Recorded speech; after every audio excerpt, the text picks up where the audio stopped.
I am Natalie.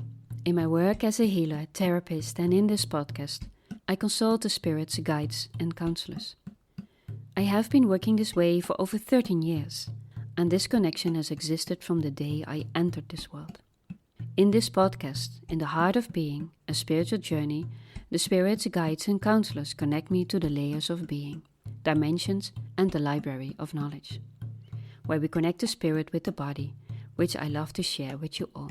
My partner in this podcast is José, a very dear colleague, with the right questions and a vibrant energy. Will you join us in our quest, weaving the unknown into the known? So welcome. Today, me and Disha are going to talk about listening to ourselves. Disha is one of the listeners, and after every episode, she always has a lot of questions. So I thought perhaps I should invite her, then she can ask the questions instantly. And so I did so. Disha, welcome. Thank you for having me. You're welcome. So today we're going to talk about our own inner voice. When in our lives something happens, we always ask guidance of someone else. And we forget that we are very wise inside ourselves. Everything that we need to know, we can find inside our own heart. But most of the times, we listen more to other people than we do to ourselves. And when we do, a lot of things can go very wrong. So I had like this thing happening to me. I went for a certain healing and don't have to go into details. And after that, I felt awful. It sometimes happens. But the lesson of this all was that I didn't listen to myself, because when I was going up there, I thought, no, but I already made the appointment. So I went and I thought, yeah, but they're very wise people, and they still are. But sometimes you think that you need it, and actually you don't. So we believe that we can grow. But I found out that actually I fell. And I fell hard and deep. And I had to crawl up again. So I have a question. How do we make distinction between your inner voice, which is your true voice, and your fear voice, which is the voice of your ego? So the inner voice is always like someone giving you a gift. It comes out of, so you're just walking down the streets and suddenly things come up. And in a way, it also needs quietness. The ego likes to blab. It's the one that makes you jump from one thing to another. And, you know, when it comes from the true self, there's always joy in it. There's always excitement in it. But when it comes from the ego, there's always, you say that, smallness in a way. So it has always, we call it in Dutch, haken in ogen. So it means it has always, it clings on to something. It is, how can I explain that? So would it be like, if you do this, then this would happen? Yeah. It's a conversation. And with the true self, the higher self, it's just a giving. It just pops up. And it has not a process. So normally I tell people the difference is when something comes to mind, the one that is from the true self is instantly there. And the one that is from the ego or the mind builds. So you get one block and another block and another block. But the insights from your higher self, they show you the picture instantly. It's like a lightning. It just hits you. And the more you notice it, the more surprised you are. And you think, where did that come from? So your higher self is like, hello, this was me. This was me. And your ego it's like, yeah, well, you should not listen to that. Because, you know, where does this come from? So you got this weighing, this conversation between them. Well, actually, it's the ego talking to the higher self, but the higher self never responds. No. Never. What is the role of conditioning in childhood in developing our sense of inner voice? Well, until the age of 3, children have a very strong inner voice. I think you know of your own. And they really know what they want or not, or what is good for them or not. They cannot explain it because they don't have the language yet as we do, but they are very wise and knowledgeable. And then afterwards they go to school. and they come into the world. And you will see the more they are, in a way, their consciousness becomes smaller and smaller and smaller. And they need to be a certain way. And with that, most of the times, they lose the connection to the higher self. Until we get older and we feel that something is off, that in a way we are doing things the way we do, but we feel this is not who I am, this is not right. And then it's like you open the door to the higher self. It has always been there. At times when you take a step back, for example, then it's just like a flow coming in. So the picture that I'm getting in my mind is that the inner self, the inner knowing, is always there from the moment we are born. And it's a knowing which does not need to be developed, so to speak. It's just there. But what we do end up doing with conditioning is add layers on top until there is a moment in time in our lives when we become aware of the layers that we have put on, because we are not able to access that inner knowing as easily. And then you find out that it is not working for you anymore. And then you just open the door and it was never gone. It was always there. It was always there. But yeah, if we talk about the conditioning in this world, it is in everything we encounter, in everything we see consciously. And then we even haven't talked about the unconscious conditioning that goes on every day from the moment you wake up until you go to sleep. And even then, they try to influence you. But that's a whole other topic. In a way, the only way to find yourself out of the conditioning is to question actually almost everything you do, because then there is a break and there is a moment of consciousness. But I've been always doing it like this. I said, yeah, but have you ever questioned why? Why are you the things doing the way you are? I said, no, I never thought about it. Yeah, well, everyone does it like that. I said, true, but should you do it also? Or maybe you should do it differently. But have you ever thought about it? I said, no, I never thought about that. And you know what the interesting thing is when you sometimes say that to people, they get very upset because conditioning gives them a sense of belonging. So in the beginning, it's not for everyone, but it's good to see that these behavioral patterns we think we are did not exist when you came into this world. Nothing of this was true. So this higher self, this true self of you is the one that entered the body. And after that, the world happened. And you start thinking you are a certain person in a certain world, behaving a certain way, believing certain things. But none of this is true, only if we believe it. And sometimes then we believe that others know it better than we do. And the more you develop, the more harsh the encounters become. Yeah, I didn't know that either. Thank you. I say, because when you develop, the first thing you should do is listen to your inner voice and not to the outer world. It's not that you become arrogant or that you think, I know it better. It's not like that.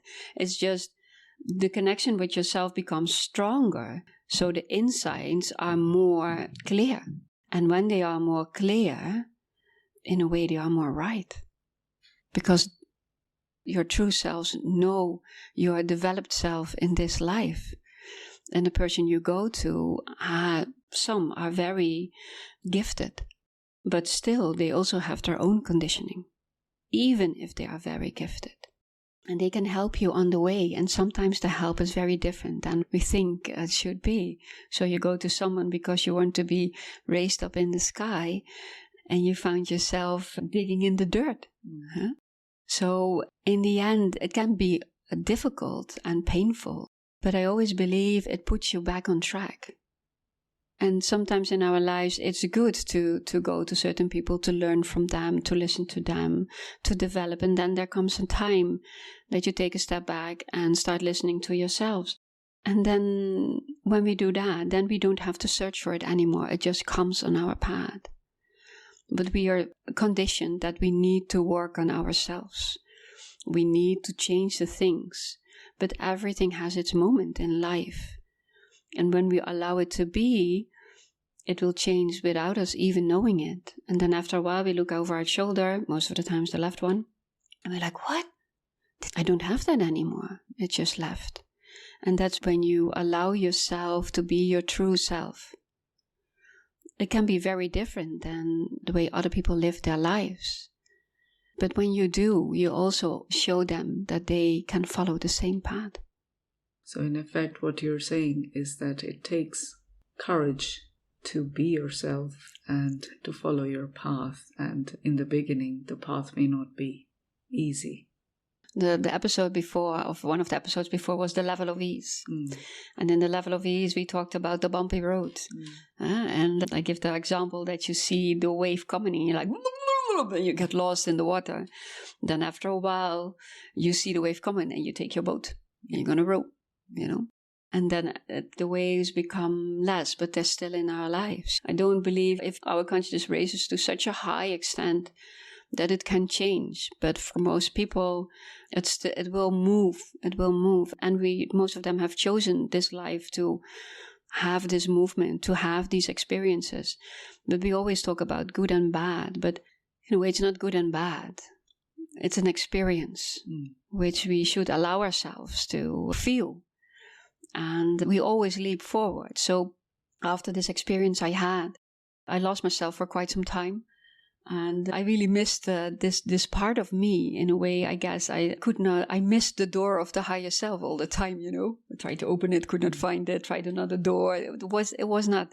And then one morning I went to my bicycle and there was this grasshopper. And grasshoppers, they jump blindly, they just jump. They're very courageous actually. And then I saw it, but it was not jumping yet. It just stayed on my bicycle and then I took it off. And then a couple of days later, I came to my practice and I put down my bicycle and then there was another one. And I looked at it and I put it on my hand and I wanted to move it to the leaves of a bush. But it jumped because it didn't want to go there. I wanted to go somewhere else and it just jumped very far. And then I went to the door and I did not see it. It crossed the path of the grasshopper again and then it jumped far away.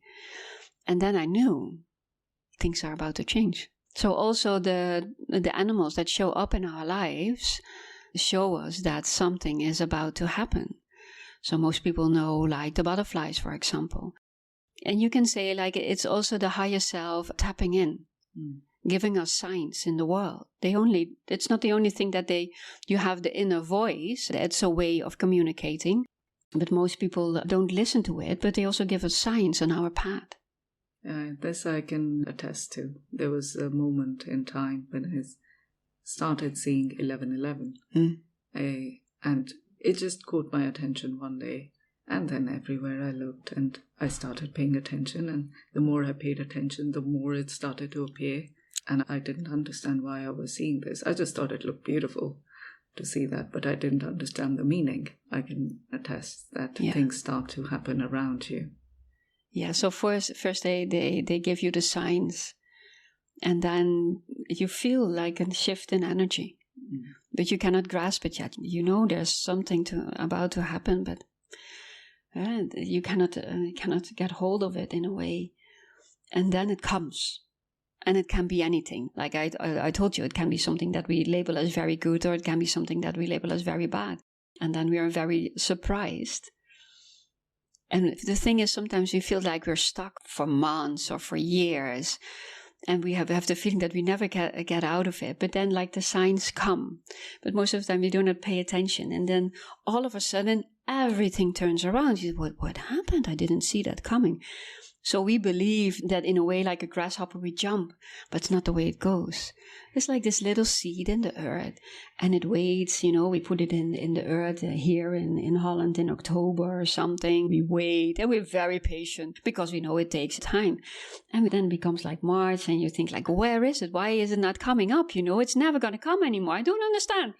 And we wait and in a way we pray because we want to see the new leaves and stuff like that. And then when you stop paying attention, and you're looking like, what happened? It's up. And it has like 2 or 3 leaves or something. And then we believe that it is in an instant. But things have their process, and we are so impatient nowadays that we don't allow it to process.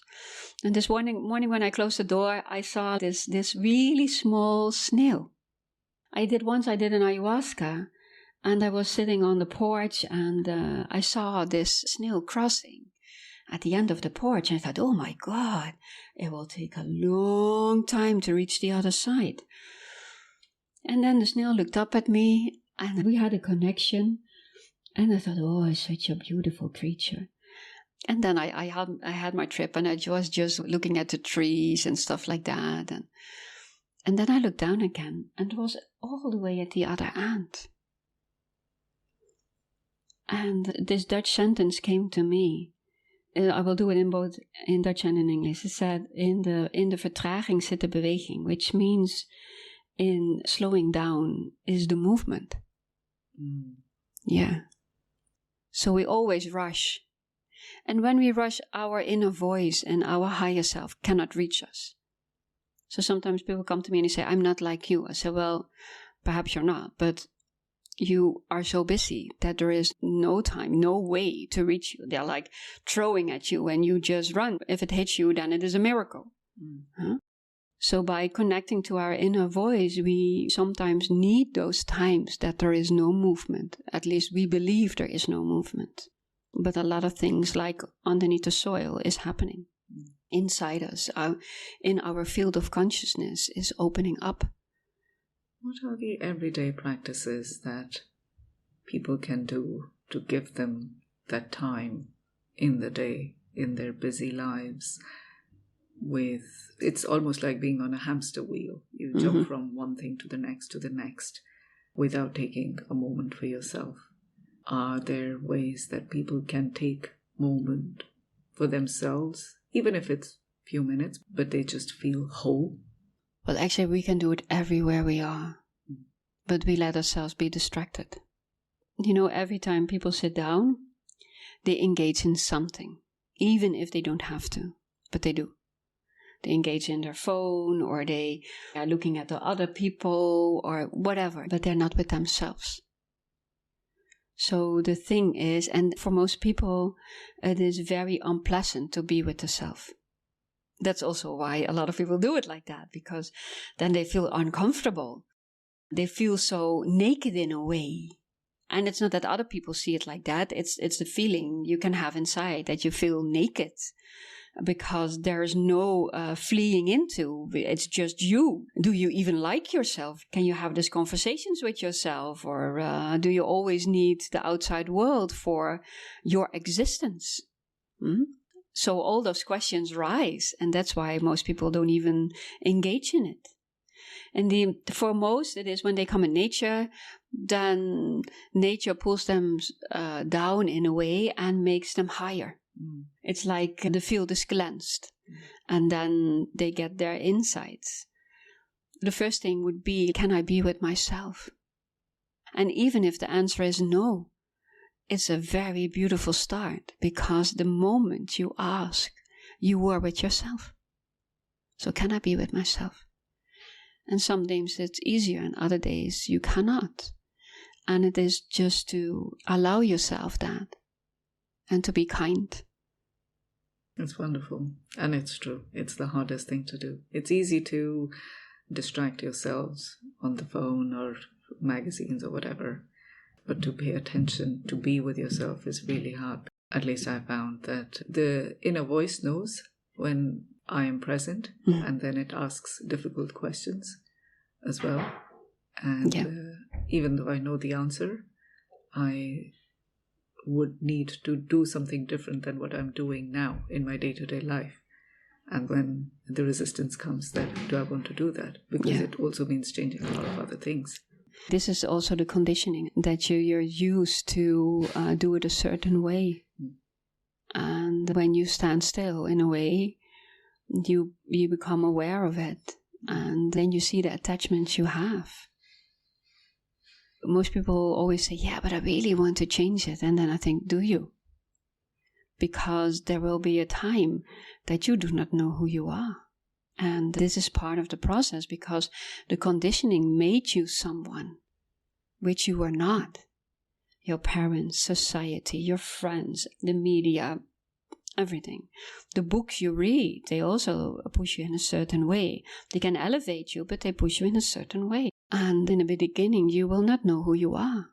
So what you're saying is to learn to become comfortable with not knowing. Yeah. And then the heart opens. And you will be surprised which way you will be led. We're so used to conditioning and to have control, which doesn't even exist at all. We have this idea that we have control in our lives, but there's no control at all.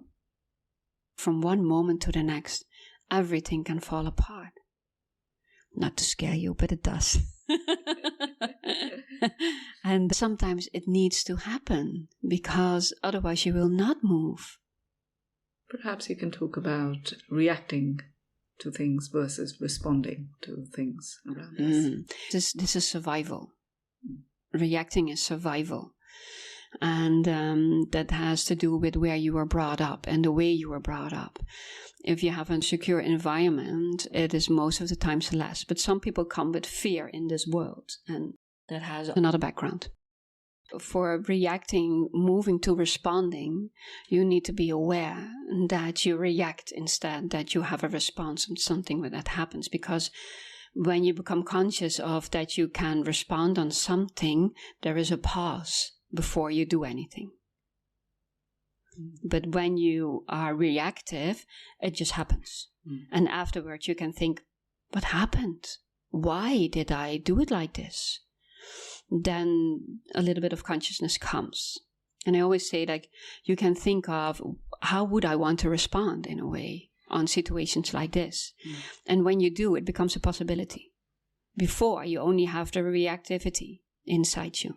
But when you start thinking about it, said, okay, did I like the outcome of what happened? Because the way I reacted. I said, no, actually not. Why not? And you start try to understand. And you think about, how would I want it to be in my life? How would I want to respond? And it's not that you, with everything you do, you have to think about it. But when you stand still and realize what happened and how it would serve you better in responding differently, somewhere in your collective consciousness, your own, because you have a collective consciousness with others, but also with ourselves. Yeah, interesting, with ourselves, with our guides and stuff like that. It's stored. And then when something happens, you get the possibility to take it out of storage and to use it. Because even at that moment you reacted a certain way, when you thought about it afterwards and you thought about, I want to respond differently, you already put it in the field. So they say time, the spirits say, who say? I say, you also say to me that when we think of it, it is a reality. And even that it happened differently, but you also give it body in the person you are now. So it becomes also a reality. The fact that the thought form is created because we express the intention that we want to respond differently. So because that thought form is created, we give it body. We give it body.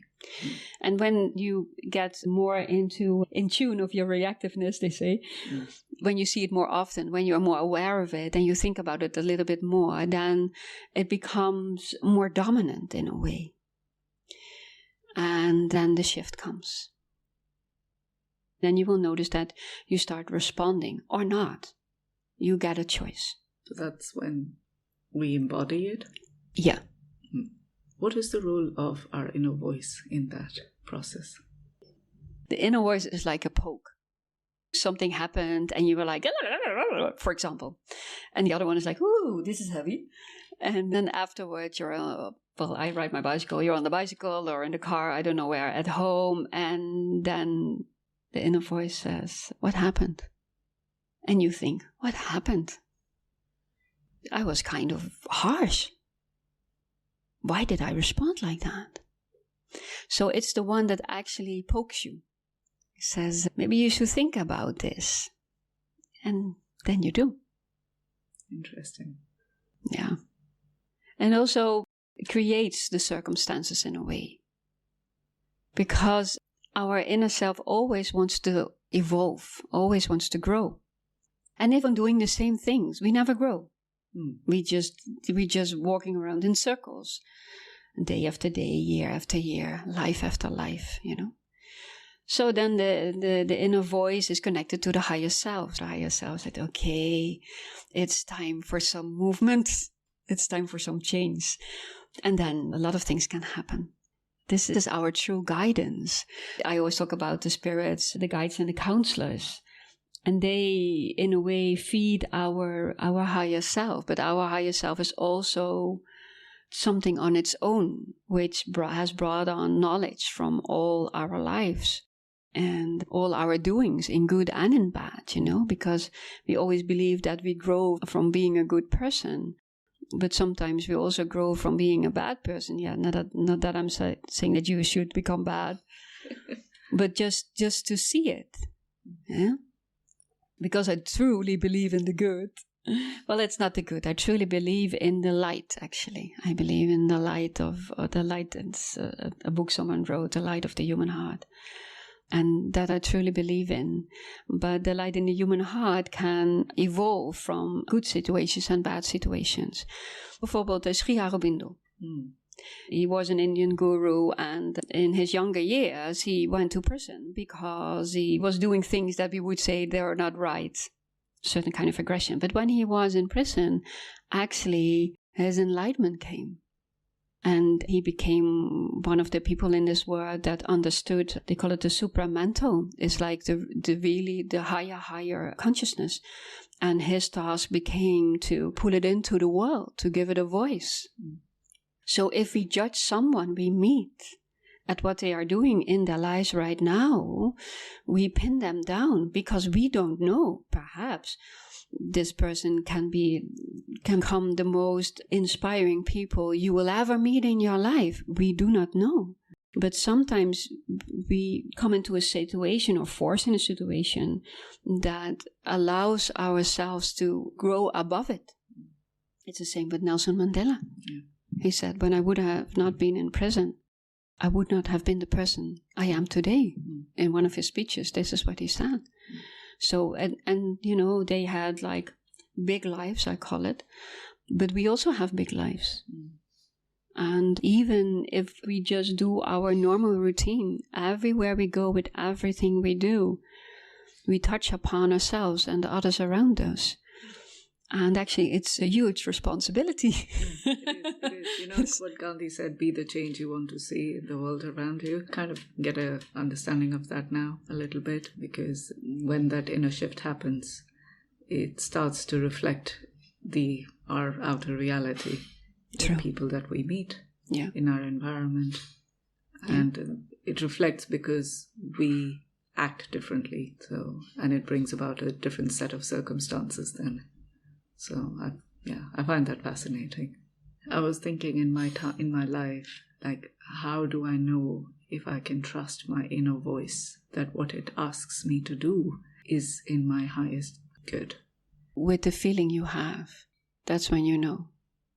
If you have true fear, it's not right. Even if it is for you, then it's not the moment. But if you feel excitement, it's not scary, but you feel like, ooh, like that kind of feeling inside of you. It's like this wobbly movement in you. Then you know, or when you start smiling, or when your heart opens up, or when you feel you expand. Because this one thing can come in and then you think, yes. And you know. And then the mind says, well, I don't know if you should do that because this and this and this and this. And I said, you always go back to your first response. So what was the first response? I said, and my first response was, oh, yes, I'm going to do this. Oh my God, this is very scary, but I'm going to do this. So it is the first response. Sometimes when you don't know, I always say, ask the heart, because the heart knows.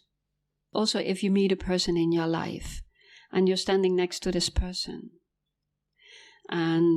and you think, should I engage with this person or not? Then you can feel it, because your whole body responds. And your inner voice can also show it in the way you feel, not only by words. because emotions are also words, but in another frequency in a way. And we have this sentence, like in Dutch we say that you feel it in your belly, Yeah. And another one is said like, I just instantly knew. I don't know why, but I do. I just know. And the more you allow yourself to trust yourself, the stronger it becomes. We've been brought up trusting others. They know. Yeah. You come to your parents, they tell you what to do because they know.